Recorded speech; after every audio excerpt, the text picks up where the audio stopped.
तो मूवी शुरू होती है और हम एक छोटे से गांव में एक कपल को देखते हैं जिनका नाम डेविड और मॉरी होता है। इनका कोई बच्चा नहीं होता और इन्हें हमेशा से एक बच्चे को अडॉप्ट करने की ख्वाहिश थी, मगर कुछ प्रॉब्लम्स की वजह से वो ऐसा नहीं कर पाते। डेविड खुद को हमेशा बिजी रखने की कोशिश करता है। असल में उसे बर्ड्स पर स्टडी करने का बहुत शौक है और इनके एरिया में डिफरेंट टाइप्स के बर्ड्स भी आते रहते हैं। इसकी वजह से वो बहुत खुश रहता है। एक दिन जब वो अपनी दूरबीन से बर्ड्स को देख रहा होता है तो उसे करीब ही एक दरख्त से चिड़िया के चहचहाने की आवाज आती है, मगर ये आवाज थोड़ी डिफरेंट थी और ऐसा लग रहा था जैसे उस बर्ड को मदद की जरूरत है। डेविड आवाज सुनकर उस तरफ चला जाता है और वहाँ उसे एक हैरत अंगेज चीज देखने को मिलती है। झाड़ियों में उसे बर्ड्स जैसा एक छोटा सा इंसानी बच्चा दिखता है जिसकी पूरी बॉडी इंसानों जैसी और हाथों की जगह पर थे और उसकी बॉडी भी काफी छोटी थी। अब ये अजीब सा क्रिएचर डेविड को बहुत ही यूनिक लगता है और डेविड उसे घर ले आता है। डेविड जब मॉरी को ये अजीब सा परों वाला इंसान दिखाता है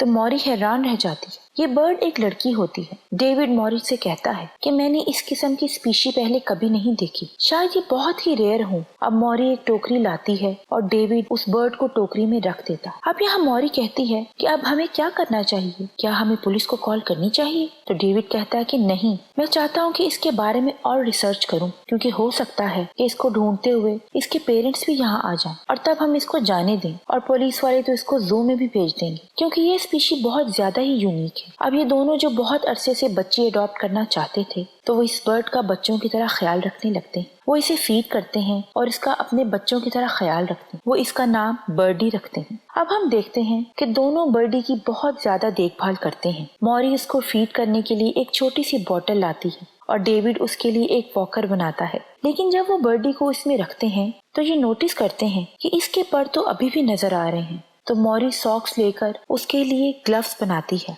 और फिर वो दोनों उसे लेकर बाहर घूमने जाते हैं। अब जब वो घूम रहे होते हैं तो बर्डी आसमान में उड़ते हुए बर्ड्स को देखती है तो वो बहुत खुश होने लगती है। डेविड कहता है शायद बर्डी बात करना चाहती है, मगर मॉरी कहती है कि शायद वो इन बर्ड्स को देखकर खुश हो रही है। अब बर्डी को देखने के लिए गांव की कुछ औरतें भी आती, लेकिन वो इसका साइज देखकर हैरान रह जाती। वो इनसे पूछती हैं कि तुम लोगों ने इसे कहाँ से अडॉप्ट किया है, ये इतनी छोटी क्यों है? लेकिन मॉरी उनके सवालों को इग्नोर करके आगे बढ़ जाती। अब दिन गुजरने लगते हैं और बर्डी बड़ी हो रही थी। वो इस छोटी टोकरी में भी नहीं आ रही, मगर वो बात करना नहीं सीख पा रही, बस बर्ड्स की तरह ही आवाज निकालने की कोशिश करती है। एक दिन मॉरी नोटिस करती है कि बर्डी उड़ने की कोशिश करती है। वो इंसानों से ज्यादा बर्ड्स की तरह एक्ट करती है। ये बात मॉरी को डिसहार्ट करती है, क्योंकि वो चाहती थी कि बर्डी इंसानों की तरह बिहेव करे, इसलिए वो उसे उड़ने से भी रोकती रहती और उसे इंसानों की तरह बिहेव करना सिखाती।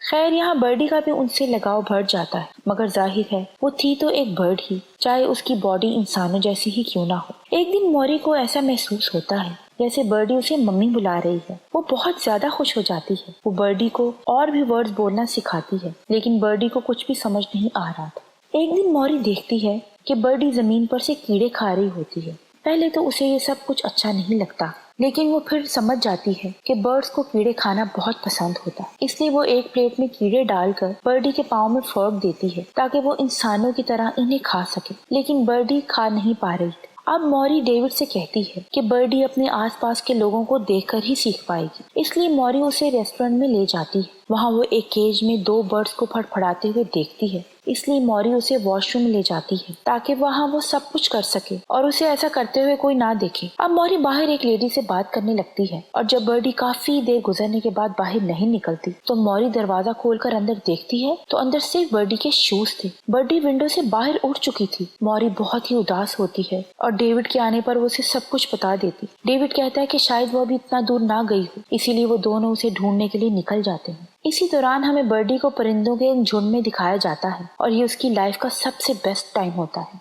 जो वो उन परिंदों के साथ एंजॉय कर रही थी। अब तेज हवा से उसका बैलेंस बिगड़ जाता है और वो किसी के घर की छत पर बने रोशनदान से नीचे बेड पर गिर जाती। दरअसल वो एक छोटी बच्ची लूसी के रूम में गिरती। लूसी जब वहाँ आती है तो उसी बर्डी के पर बहुत अच्छे लगते हैं। वो उससे पूछने लगती है कि उसे ये पर कहाँ से मिले हैं। इसी तरह वो दोनों दोस्त बन जाते हैं। लूसी के डैड के पास उससे खेलने के लिए टाइम नहीं होता, इसीलिए वो बर्डी के साथ खेलने लग जाती है। दूसरी जानिब डेविड और मॉरी शहर आ जाते हैं। वो एयरलाइन की इंफॉर्मेशन डेस्क जाते हैं, लेकिन वहाँ उन्हें कोई भी इंफॉर्मेशन नहीं मिलती। वो रात गुजारने के लिए एक होटल जाते हैं और लूसी बर्डी को कहती है कि वो भी एक बर्ड है। वो बर्डी को एक दरख्त के पास ले जाती है। बर्डी दरख्त की एक ब्रांच पर जाकर लेट जाती है और लूसी दरख्त के पास जमीन पर ही सो जाती है। इधर डेविड और मॉरी शहर में होटल के सभी रूम्स बुक होने की वजह से वहाँ नहीं रह पाते और घूमते घूमते उसी दरख्त के पास पहुँच जाते हैं और वहीं सो जाते हैं। सुबह उठते ही उनकी मुलाकात लूसी से होती है और वो उन्हें ब्रांच पर बैठी एक बर्डी जैसी लड़की के बारे में बताने लगती। ये सुनकर वो समझ जाते हैं कि लूसी बर्डी की ही बात कर रही। डेविड दरख्त पर चढ़ने लगता है, लेकिन जब वो ऊपर जाकर देखता है तो बर्डी वहाँ नहीं होती। वो पहले ही वहाँ से उड़ चुकी थी। जब वो दोनों वहाँ से जाने लगते हैं तो लूसी उन्हें कहती है कि वो बर्डी को ढूंढने में उनकी मदद करना चाहती है। डेविड उसे अपने साथ नहीं ले जाना चाहता था, लेकिन लूसी जिद करती है कि वो छोटी नहीं है और अपना ख्याल खुद रख सकती है। जब वो बस में सवार होते हैं तो लूसी भी उनके साथ बस में चढ़ जाती है। इधर बर्डी उड़ते उड़ते थक जाती है और एक चर्च की छत पर जाकर बैठ जाती। वहाँ बैठी बर्डी को लोग देख लेते हैं और समझते हैं कि कोई बच्ची है जो छत पर फंस गई है। लोग उसे बचाने के लिए फायर फाइटर्स को बुलाते हैं